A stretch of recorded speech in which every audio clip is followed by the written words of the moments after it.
Esam trasē, FPV kempā, pirmais treniņš, trase, iespaidīgi, ātra, man pašam patīk.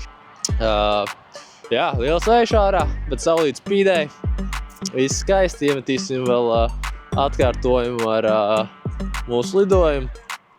Pazinājos ar Fluksi, ar Emi. Fluks šogad pielicis bišķīt soli, Emis jau man jau spiedentējis, bet vēl sekundīt priekšā esmu. Bet es jūtu, ka man šogad neies tik viegli, ka iespringst. Vairāk prieks par to, ka tas nozīmē, ka šogad arī vispār šogad izskatās, ka izlase būs daudz spēcīgāka Latvijas izlasē.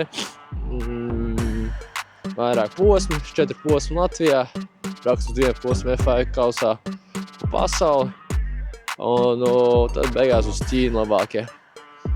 Mans cerības to, ka Latvijas izlase šogad varētu, ja būsim sakačājušies, uz podiumu kāpt.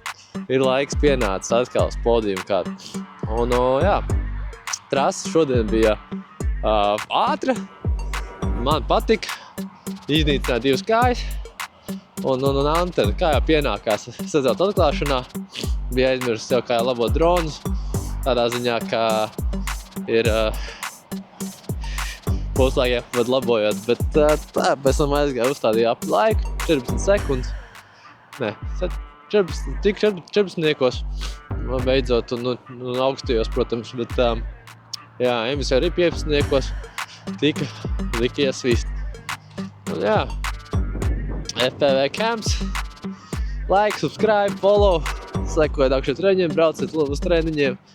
Un šogad jāsarauj Latvijai. Peace!